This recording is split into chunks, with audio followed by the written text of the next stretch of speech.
అందులో మెట్రోకు సంబంధించి కూడా ఒక్క నిమిషం.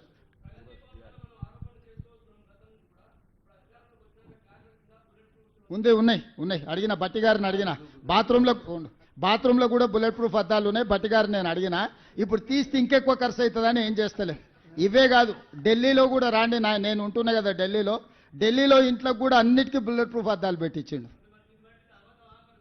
నిజమే అని చెప్తున్నా నేను. దుర్వినియోగం చేసిండు. ఇప్పుడు తీస్తే ఎక్కువ ఖర్చు అవుతుంది, పెట్టడానికి ఒక ఖర్చు అయింది, ఇప్పుడు అవి తీస్తే ఇంకో ఖర్చు అవుతుంది అని తీస్తలేము. మీరు కావాలంటే ఇడు ఉన్న వాళ్ళు అందరిని తీసుకెళ్తా. ఢిల్లీలో కేసీఆర్ గారు నివసించిన భవనమే నాకు ఇచ్చిండ్రు. బుల్లెట్ ప్రూఫ్ అద్దాలు మొత్తం డోర్లే బుల్లెట్ ప్రూఫ్ డోర్లునే నేను మీకు చూపిస్తా. ఈడ బట్టి విక్రమార్క గారు నేను అడిగిన, అన్న లోపలికైతే బాత్రూంలలో మనం పోలేం కదా, ఏందన్న పరిస్థితి అంటే అన్ని బుల్లెట్ ప్రూఫే ఉన్నాయని మా బట్టి అన్న చెప్పిండు.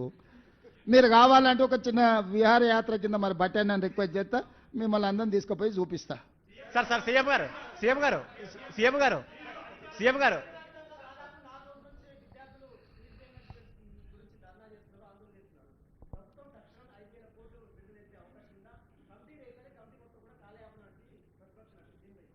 నేనేమనను, వాళ్ళు వడ్డించిందే ఈ అప్పు, ఇది మేం చేసింది కాదు.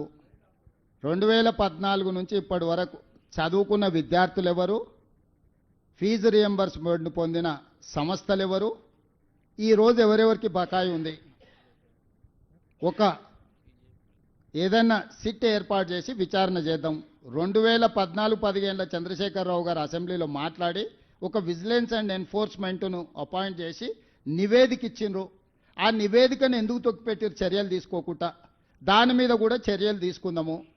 నేను ఆ కళాశాల యజమానులను, మీరు వ్యాపారం చేసుకుంటారు, మీరేం సేవ చేస్తలేరు, మీ వ్యాపారంలో మీరు ఎంత సంపాదించిండ్రు, మీరు ఎట్లా సంపాదించుకుంటున్నారు, ఏమేం జరిగింది అనేది అందరికీ తెలుసు. రాజకీయ ప్రేరితమైన స్టేట్మెంట్లు అధికారులను తిట్టడంతో మీకేం ఫీజు రియంబర్స్మెంట్ రాదు. ప్రభుత్వానికి ఉన్న అప్పుల్లో 35 సంవత్సరాలు ప్రభుత్వంలో సేవలు అందించిన అధికారులకు కూడా వాళ్ళ రిటైర్మెంట్ బెనిఫిట్స్ను విడతల వారికి ఇస్తున్నాము. మేము ప్రభుత్వాన్ని ఏర్పాటు చేసే సమయానికి జీతభత్యాలు కూడా విడతలాలు ఇస్తుంటే సర్దిద్దుకుంటూ వస్తున్నాము. సహకరించాల్సిన మీరు ఈ రకమైన వితండవాదంతో బంద్ పెడితే, ఇప్పుడు ఫీజులు అడగరా? ఇప్పుడు బంద్ పెడితే పిల్లలకు విద్య దూరం అవుతుంది. 3 నెలలకు 6 నెలలకు మేము ఫీజులు ఇస్తే ఈ బంద్ పెట్టినందుకు ఎవరిని శిక్షించాలి? పిల్లల జీవితాలతోని చెలగాటాలు ఆడొద్దని నేను యజమానులకు చెప్తున్నా. విడతల వారీగా మీకు ఫీజులు చెల్లించే బాధ్యత మేము తీసుకుంటాము. మొట్టమొదట మేము అధికారంలోకి వచ్చిన తర్వాత ఏం బకాయిలు ఉన్నా అవి ఇస్తాం. కేసీఆర్ పెట్టిపోయిన బకాయిలు ఏమన్నా ఆడబోయి అడుగురి. ఉన్నవే 3,600 కోట్ల బకాయిలు అంటే 6,000 ఇయ్యండి 5,000 ఇయ్యండి అని ఉపన్యాసాలు ఇస్తుండు. ఉపన్యాసాలు ఇచ్చటాయని చూసిన 12 కాలేజీలు పర్మిషన్ ఇవ్వమని వచ్చి పైరేకి వచ్చిండు, ఇయ్యలే. ఇంకొక 2 ఆఫ్ క్యాంపస్, ఆయనది ఉండేది మహబూబ్నగర్లో, ఆఫ్ క్యాంపస్ హైదరాబాద్లో నాకు క్యాంపస్ ఇవ్వమని వచ్చిండు, ఇయ్యలే. ఇవన్నీ రూల్కి వ్యతిరేకం. అవి ఇయ్యలేదు కాబట్టి తీట పెట్టుకొని ఇట్లాంటి వేషాలు వేస్తున్నారు. పిల్లల్ని వెనక్కి తిప్పితే ఏమవుతుందో నాకు తెలుసు, వెనక్కి ఎట్లా తిప్పొచ్చు. నేనేందంటే ప్రభుత్వాన్ని నడుపుతున్నా కాబట్టి ఆ ప్రయత్నం చేస్తలేను. పిల్లల చదువులకు ఆటంకం కలిగిస్తే యజమానులైనా ఉండొచ్చు, రాజకీయ పార్టీలైనా ఉండొచ్చు, ఎవరైనా కఠినంగా వ్యవహరిస్తాము.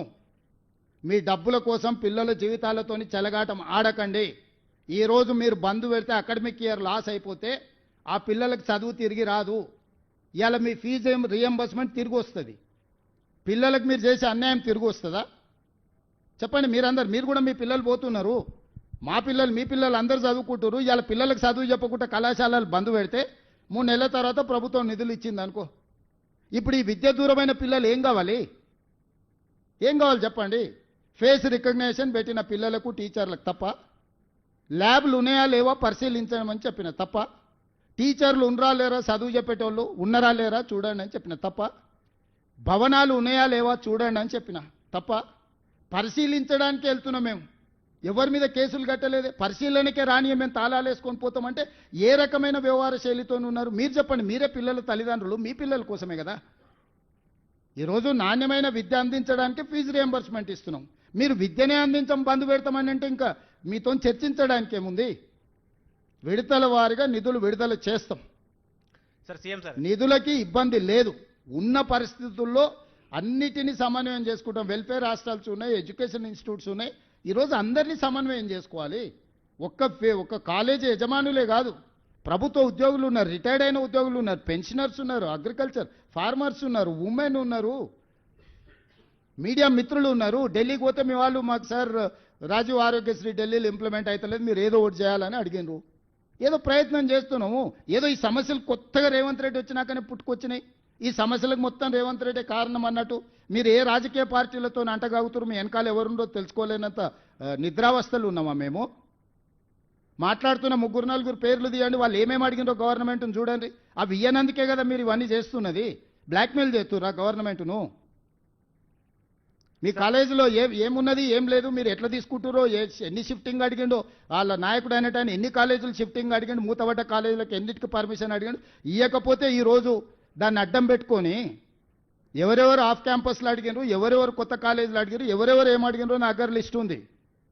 ఈ తమాషాలన్నీ పనికిరావు, వాళ్ళు ఏదో అనుకుంటారు పిల్లల్ని రెచ్చగొడతామని.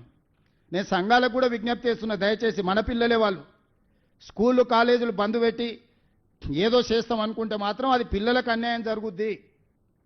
ప్రభుత్వం దగ్గర నిధులు ముందల పెడతాం. ప్రతి నెల నాకు 18,500 కోట్ల రూపాయల ఆదాయం ఉంది. దీంట్లో జీతభత్యాలు ఏమి ఇవ్వాలి, వెల్ఫేర్ ఏం చేయాలి, డెవలప్మెంట్ ఏం చేయాలి, వాళ్ళనే వచ్చి కూర్చొని చేయమని చెప్తున్నా. నేను మీకు కూడా కమిటీలు వేస్తా. 18,000 నుంచి 18,500 కోట్ల కంటే ప్రతి నెల రాష్ట్ర ప్రభుత్వానికి ఆదాయం లేదు. 6,500 కోట్ల రూపాయలు ప్రభుత్వ ఉద్యోగులకు జీతాలు పెన్షన్లు ఇవ్వడానికి పోతున్నాయి. 6,500 నుంచి 7,000 కోట్ల రూపాయలు చంద్రశేఖరరావు గారు చేసిన అప్పులకు అసలుకు మిత్తికి రిజర్వ్ బ్యాంక్ అట్నుంచి అటే పోతుంది. నన్ను అడగను కూడా అడగరు, ఆటోమేటిక్గా పోద్ది. 13,000 కోట్ల యావరేజ్గా పక్కా ఖర్చు. ఇక మిగిలిందే 5,500 కోట్ల రూపాయలు. 5,500 కోట్ల రైతు రుణమాఫీ ఏం చేయాలి, రైతు భరోసా ఏమి ఇవ్వాలి, ఆర్టీసీ బస్ ఏమి ఇవ్వాలి, షాదీ ముబారక్ ఏమి ఇవ్వాలి, కళ్యాణ లక్ష్మి ఏమి ఇవ్వాలి, పెండింగ్ ప్రాజెక్టులను ఏం కట్టాలి, రిటైర్మెంట్ ఉద్యోగస్తులకు పెన్షన్స్ లేకపోతే వాళ్ళ రిటైర్మెంట్ బెనిఫిట్స్ ఏమి ఇవ్వాలి, పిల్లల ఫీజు రియంబర్స్మెంట్ ఏమి ఇవ్వాలి, సీఎం రిలీఫ్ ఫండ్ ఏమి ఇవ్వాలి, ఏమి ఇవ్వాలి? ఉన్నదే 5,500. దాని మీదనే సాము చేస్తున్నాము, నిత్యం తల బద్దలు కొట్టుకుంటున్నాము.